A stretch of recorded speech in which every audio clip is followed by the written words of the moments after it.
करीब 17 वर्षों से उनकी लगन, मेहनत और निष्ठा ने उन्हें कामयाब बनाया है। एथिक्स क्या है, एथिकल बिजनेस कैसे किया जाता है, उन्होंने उसे करके दिखाया है। आज हमारे इस बिजनेस में वो क्राउन एम्बेसडर हैं और क्राउन एम्बेसडर के सर्वोच्च शिखर पर हैं। हम सभी के लिए एक बेहतरीन क्षण है उनसे जानने और सीखने के लिए। दोस्तों, he is our legend mister Narshri Grewal. Thank you sir. And दोस्तों, नरश्री ग्रेवाल जी को बनाने के लिए मैं एक बहुत ही कामयाब लीडर, एक ऐसी शख्सियत जो कि शेफ शॉप के बहुत ही मोटिवेशनल स्पीकर हैं, जो जिंदगी में कभी हार नहीं मानते, a man with an endless energy, और हमारे अनमोल रतन मिस्टर सुनील कुमार मान जी। Please welcome him. और दोस्तों, मेरी तरफ से आप सबको बहुत बहुत प्यार, धन्यवाद। Thank you.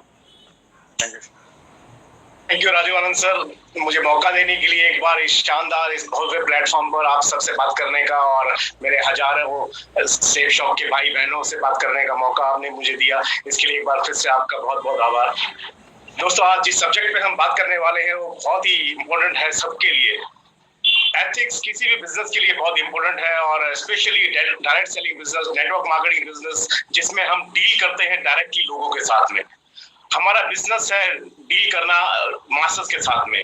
We are in people's business, और पीपल्स बिजनेस में बहुत इंपॉर्टेंट है एथिक्स। और आज हमारे बीच में जो लीडर हैं जो हमें एथिक्स के बारे में बात करेंगे, मैं उनको पर्सनली बहुत अच्छी तरह से जानता हूँ। ना मैं उनके अपलाइन में हूँ, ना मैं उनके डाउनलाइन में हूँ, लेकिन उनसे बड़ा अच्छा परिचय है। हमारी बैकग्राउंड भी काफी मिलती जुलती है। इससे पहले कि मैं उनको हैंडओवर करूं, एक बात मैं आप सबसे कहना चाहता हूं और बताना चाहता हूं। हम सब जानते हैं, हमारे पुराणों में, हमारे वेदों में, हमारे धार्मिक मान्यताओं के अनुसार हम सब देवी लक्ष्मी की पूजा करते हैं। देवी लक्ष्मी मतलब धन की देवी की पूजा हम सब इसलिए करते हैं कि हमारे घर में धन आए, हमारे प्रतिष्ठा बढ़े, हमारी समृद्धि बढ़े, खुशहाली बढ़े। उसके लिए हम देवी की पूजा करते हैं, और हम कोशिश करते हैं कि हमारे घर में बहुत सारा पैसा आए, बहुत सारा हमें धन मिले। लेकिन एक चीज हम सबको जाननी चाहिए, जो हमारे धर्म बताते हैं, जो हमारे पूर्वज बताते हैं हमें, कि जब हम कोशिश करते हैं पैसा कमाने की, जब हम प्रार्थना करते हैं देवी लक्ष्मी जी से, तो हमारे घर आती है। जब हम मेहनत करते हैं, जब हम कर्मठ होकर काम करते हैं, तो देवी लक्ष्मी हमारे घर आती है।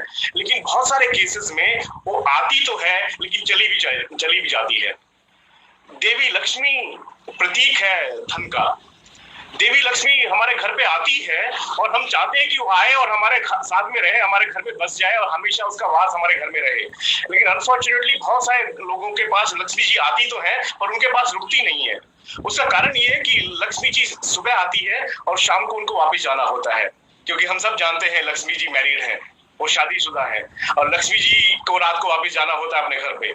लक्ष्मी जी की जो शादी हुई हम सब जानते हैं, वो भगवान विष्णु जी। भगवान विष्णु जो कि प्रतीक हैं, जो गॉड है एथिक्स के, नैतिकता के, वो संरक्षक है इस धरती पर नैतिकता के। अगर हम धन कमाते हैं, हम अगर पैसा कमाते हैं और उसके साथ नैतिकता नहीं जुड़ी हुई है, तो पैसा आ तो जाएगा, लेकिन चला भी वैसे ही जाएगा। हम अगर चाहते हैं कि हमारे घर में लक्ष्मी आए, हमारे घर में धन आए, हमारे घर में पैसा आए, हमारे पास वो टिका रहे हमेशा,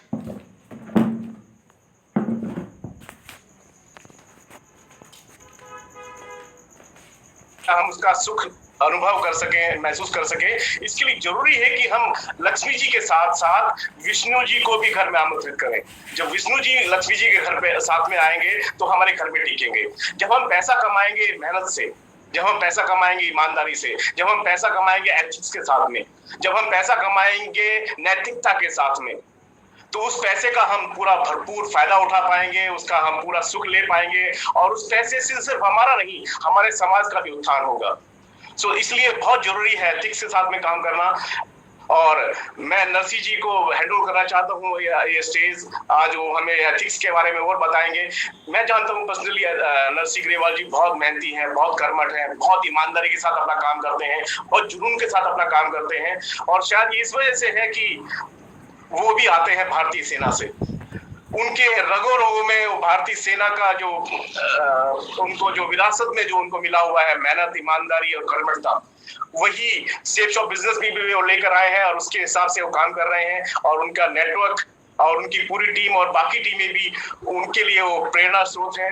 सो मैं देरी ना करते हुए नरसी जी को ये मंच हैंड ओवर करना चाहूंगा और मैं उम्मीद करूंगा कि नरसी जी से आज हम बहुत कुछ सीखेंगे और हम उसको अपने जीवन में आत्मसात करेंगे और हम तरक्की करेंगे और हमेशा के लिए तरक्की करेंगे। Narsi ji, over to you. Thank you Maan साहब, thank you very much, thank you. दोस्तों, आज मैं बड़ा लकी हूं कि मुझे आज आप सबसे बातचीत करने का मौका मिला है और मैं चाहता हूं कि अभी आप लोगों से कुछ बात करना, मैं आप लोगों से बातचीत करना चाह रहा हूं कि आज मुझे बात करने का मौका मिला है आप लोगों से। दोस्तों, मैं बड़ा लकी हूं कि मुझे आप सब लोगों से बातचीत करने का मौका मिला है, बातचीत करने का मौका मुझे मिला है। और मैं आज एक जो टॉपिक है जिसके बारे में एथिक्स इन डायरेक्ट सेलिंग के बारे में मैं बात करूंगा। और दोस्तों, उससे पहले मैं बात करूं आगे टॉपिक के बारे में, मैं ज़रूर धन्यवाद देना चाहूँगा हमारे ऑनरेबल डायरेक्टर्स का, जिन्होंने मुझे आज मौका दिया आप सबसे बातचीत करने का। और ये दिन आज मेरी ज़िंदगी का बहुत खुशनुमा दिन है, जो आप जैसे अच्छे लोगों से, सब लोगों से बातचीत करने का मुझे मौका मिल रहा है। और ज़रूर मैं धन्यवाद देना चाहूँगा हमारे सारे के सारे मेंटर्स का। और मेंटर्स में हमारे ग्रेट सुपर अपलाइन तो हमारे सारे डायरेक्टर्स हैं, मिस्टर रजत वर्मा जी, मिस्टर हरीश सोंदी जी, मिस्टर राजू आनंद जी, मिस्टर सिद्धार्थ सहगल जी और मिस्टर राजपाल अरोड़ा जी। और इसके अलावा जो हमारे मेंटर्स हैं, जिनकी उंगली पकड़ के हमने इसमें चलना सीखा सेल्स ऑफ में, और इसमें जो भी अचीवमेंट है वो सारे लिए वो उनके माध्यम से, तो मैं उनका भी जरूर धन्यवाद देना चाहूँगा। और उसमें पहला नाम आता है मिस्टर संजय कटोच जी, हमारे ग्रेट डायनेमिक लीडर, और मिस्टर हर्ष बिल्ला जी, मिस्टर दीपक बिल्ला जी, और हमारे great mentor mister Sanjay Jain ji, और हमारे great mentor mister Rajeev Chaturvedi ji, mister Om Prakash ji, mister Sunil Maan ji हमारे साथी, और मिस्टर माधव जी, मिस्टर विजयपाल जी और मिस्टर जसवीर जी। इन सारे पैनलिस्ट का और सारे साथियों का मैं धन्यवाद देना चाहूँगा। और मैंने जो भी कुछ सीखा है, जो भी मैं आज बातें करूँगा, मैंने सारी चीज़ें या तो हमारे डायरेक्टर्स के माध्यम से, या हमारे साथियों के माध्यम से, या हमारे ग्रेट मेंटर्स के माध्यम से सीखा है। तो उसमें सारी बातें इनकी रहेंगी। और जरूर मैं धन्यवाद देना चाहूँगा कि इतनी जो बढ़िया लीडरशिप हमारे साथ में है, जिन्होंने एक एक एथिक्स को केवल कमिटमेंट ही नहीं लिया, सीखा भी है। और इसमें हमारे जैन साहब साथ में है, लेकिन मैं जरूर धन्यवाद देना चाहूँगा मिस्टर माधव जी, मिस्टर विजयपाल जी, मिस्टर जसवीर जी, इन्होंने हर लेवल पे, अपने हर लेवल पे सारे एथिक्स को फॉलो किया। मिस्टर सुनील जी, मिस्टर देवेंद्र जी, मिस्टर योगेश यादव जी, मिस्टर नागल साहब, मिस्टर शिव कुमार शर्मा जी, मिस्टर शैलेंद्र जी, और मिस्टर टिकेंद्र जी, मिस्टर हरिशंकर जी, और मिस्टर परशुराम जी, और नन अदर देन मिस्टर विकास यादव जी। इन लोगों ने हमारे साथ में कदम से कदम मिला के सारे एथिक्स को फॉलो करते हुए, जो हमारी मेंटरशिप में सिखाया, उन सारी चीजों को फॉलो करते हुए हमारे साथ में चले और इसको फॉलो किया।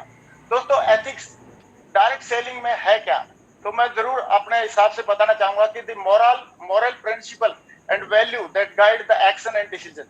ऐसे सिद्धांत जिनको लेके या जिनको साथ में लेके हम लोग कुछ एक्शन लेते हैं, कुछ डिसीजन लेते हैं, और जो भी लीडर लेते हैं उन सब चीजों को डिसीजन लेते हैं, उनके आधार पर ही हमारी लॉन्ग सक्सेस निश्चित होती है। जैसे एथिक्स है, रूल्स हैं, प्रिंसिपल्स हैं, ये हर जगह रहते हैं। किसी और व्यवसाय की तरह नेटवर्क मार्केटिंग व्यवसाय के भी कुछ नियम है, वसूल है, और उस नियम और वसूल को जो फॉलो करता है उसका विशाल साम्राज्य की तरह विशाल संगठन बनता है। क्योंकि विशाल संगठन बनने के बाद भी अगर हमने इन एथिक्स को फॉलो नहीं किया तो कहीं ना कहीं हम मिस कर जाएंगे। तो इसमें इंपॉर्टेंस क्या है इस एथिक्स की, तो मेरा ऐसा मानना है कि a person get success due to his ability and commitment. एक आदमी अपनी सफलता जो है अपनी योग्यता और कमिटमेंट की वजह से पाता है, but he maintains that success by ethics, लेकिन उसको सक्सेस को मेंटेन करने के लिए लॉन्ग टर्म में एथिक्स को फॉलो करना पड़ता है। और दोस्तों, एथिक्स की बात आती है तो मैंने जो वर्ल्ड लेवल पे जो बड़े बड़े मैनेजमेंट गुरु हैं जो सक्सेस की परिभाषा लोगों को सिखाते हैं, उसमें से एक नाम है mister gym Colin. Gym Colin 1 घंटे का जो लेक्चर देते हैं तो उसका $1 लाख वो चार्ज करते हैं। और वो 500 फॉर्च्यून जो कंपनीज है, उनके 500 फॉर्च्यून कंपनीज के जो सीईओज हैं उनको ये ट्रेन करते हैं और कैसे बड़ी बड़ी कंपनीज को रन करना चाहिए उनके बारे में ये लोगों को बताते हैं। तो ये सारी चीजें जब ये बताते हैं तो इनका जो मेन अहम पॉइंट एक रहता है, इन्होंने उसके ऊपर एक स्पेशल एक बुक भी लिखी है कि हाउ द माइटी फॉल, बड़े से बड़ा संगठन, बड़े से बड़ा ऑर्गेनाइजेशन कैसे एक एथिक्स नहीं फॉलो करने की वजह से मतलब गिर जाता है। और हम लोग, हमारे को भी बड़ा संगठन बनाना है, हमको भी बड़ा खेल करना है, बड़ा काम करना है और बड़ी टीम बनानी है, तो हमको तो बहुत ही ज्यादा जरूरी है हमारे लिए इन एथिक्स को फॉलो करना। और हम लोग लकी हैं, हम बहुत किस्मत वाले हैं कि हमें एक सेफ शॉप जैसी कंपनी मिली जो एथिक्स का पर्यायवाची है। मैं पिछले 17.5 सालों से इस सेफ शॉप कंपनी के साथ में अटैच हूँ, मैं इसके साथ में काम कर रहा हूँ और मैं देख रहा हूँ कि ये हर एथिक्स को, गवर्नमेंट का रूल हो, कोई रूल है, प्रिंसिपल है, एथिक्स है, पूरा एथिक्स के ऊपर ये चलने का पूरा चलती है हमारी कंपनी। और अभी हम लोगों ने देखा कोविड-19 के दौरान, अभी लॉकडाउन हुआ था, बहुत सारी कंपनी थी, उन्होंने एथिक्स को फॉलो ना करते हुए बहुत सारी कंपनीज ने अपना और अपने लीडर्स का भला चाहने लगे। लेकिन हमारी कंपनी ने इस लॉकडाउन के दौरान 100% इसको गाइडलाइन जो गवर्नमेंट की थी उसको फॉलो किया, एथिक्स को फॉलो किया। हमारी कंपनी के डायरेक्टर्स का मानना था कि हमारी इनकम और हमारे लीडर्स के चेक से ज्यादा इंपॉर्टेंट है लोगों की जान, और उससे ज्यादा इंपॉर्टेंट है हमारे लोगों की सुरक्षा, क्योंकि हम देश के सच्चे सिपाही हैं। तो हमें एज ए कोविड वॉरियर के नाम से जाना जाना चाहिए आने वाले टाइम में। और मैं धन्यवाद देना चाहूंगा ऐसे डायरेक्टर्स का कि ऐसी एथिक्स को फॉलो करने की जो उनकी सच्ची लगन है, वो इस कंपनी को डे बाय डे, दिन प्रतिदिन रात दुगनी और दिन दुगनी रात चौगनी उन्नति करवाती जा रही है।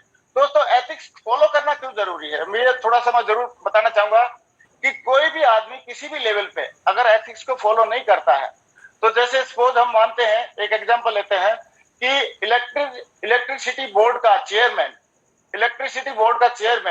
अगर चाहे कि जो प्लग ऑन है उस प्लग के साथ प्लग में वो सोचे कि बिजली तो मैं पूरे इंडिया में मैं सप्लाई करता हूँ या पूरी स्टेट में मैं सप्लाई करता हूँ और ये बिजली को मैं चाहे जैसे कर सकता हूँ, लेकिन अगर उस प्लग के अंदर अगर वो उंगली डालेगा तो मुझे लग रहा है कि चेयरमैन होने के बावजूद भी बिजली उसको बख्शने वाली नहीं है, उसको छोड़ने वाली नहीं है और उसको जरूर करंट लगेगा। तो ऐसे ही जो आदमी चाहे किसी भी पद पे पहुंच जाए, चाहे छोटा सा 0 की टीम से हो, चाहे 1000 की टीम हो, चाहे लाखों की टीम हो, चाहे मिलियंस की टीम हो, उस आदमी को एथिक्स फॉलो करना जरूरी होता है। जैसे बिजली को नहीं मालूम कि ये चेयरमैन की उंगली है, ऐसे ही पूरी जनता को, समाज को नहीं मालूम रहता है कि ये बड़े बड़े दिग्गज लीडर की उंगली है। तो ऐसे ही हमको हमेशा एथिक्स को फॉलो करना चाहिए, क्योंकि एथिक्स को नहीं फॉलो करने से, जैसे प्लग में उंगली डालने से नुकसान होता है, ऐसे ही एथिक्स में फॉलो नहीं करने से आदमी का मान सम्मान, पैसा, सारी चीजें बाहर चली जाती हैं।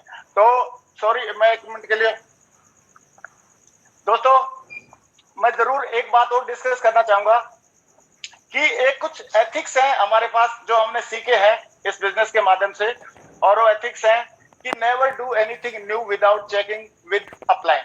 इसको डिटेल में हम आगे डिस्कस करेंगे। दूसरा एथिक्स है never pass the negativity to downline and cross line.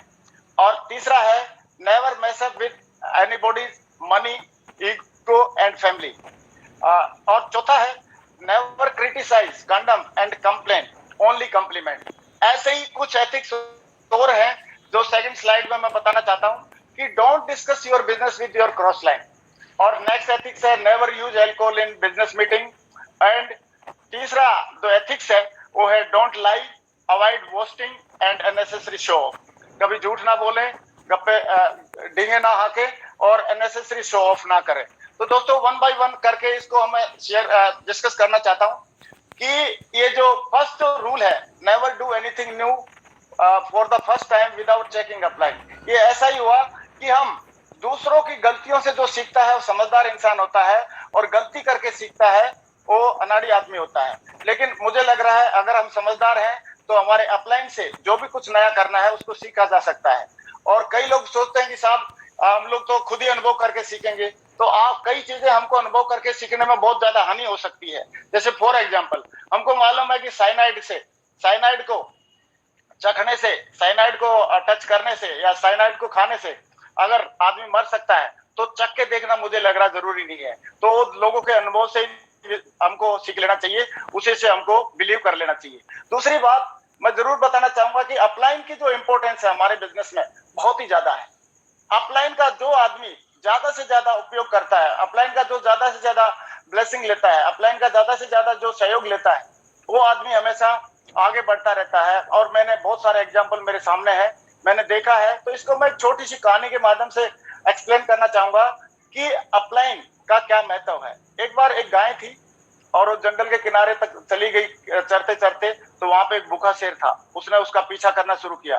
गाय समय रहते दौड़ लगाई गाय ने, लेकिन दुर्भाग्यवश वो जाके किसी दलदल में फंस गई, दलदल में कूद गई। और दलदल में कूदी तो दलदल में फंस गई, और शेर भी जोश जोश में दलदल में कूद गया, लेकिन वो थोड़ा दूरी पे कूदा तो दोनों का मुंह बाहर था और दलदल में दोनों फंसे हुए थे, प्रयास कर रहे थे निकलने का, लेकिन निकल नहीं पा रहे थे। तो उसी टाइम गाय शेर की तरफ देख के हंसने लगी। गाय को पूछा शेर ने कि गाय हंस क्यों रही है, आप तो अभी दलदल में फंस गए, हम लोग मरेंगे। तो गाय ने बोला नहीं नहीं शेर, हम दोनों नहीं मरेंगे।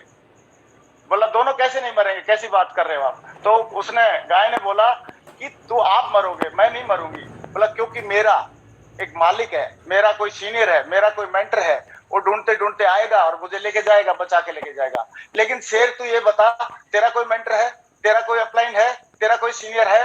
बोला नहीं, मैं तो खुद ही जंगल का राजा हूं। तो बोला बेटा मर। तो अपना सीनियर होना और मेंटर होना ये सौभाग्य है, वरदान है हम जैसे लोगों के लिए, और ये हमको मिले हैं। तो इनकी बातों को हमको फॉलो करना चाहिए। और एक चीज का और ध्यान रखना चाहिए, कई लोग अपनी टीम में नीचे लगे रहते हैं, केवल टीम को बोला सर चेक, तो टीम के साथ काम करने से आते हैं। लेकिन हम बोलते हैं कि टीम के साथ काम करना जरूरी है, एक हाथ आप टीम को जरूर पकड़ाइए, लेकिन एक हाथ हमको हमेशा अपलाइन को भी देना चाहिए। अपलाइन को भी अगर हमने हाथ दूसरा दिया तो हमारा बैलेंसिंग बना रहेगा, और एक जैसे आप स्लाइड में देख रहे हो, ऐसे एक स्ट्रॉन्ग टीम हम बनाने में कामयाब रहेंगे।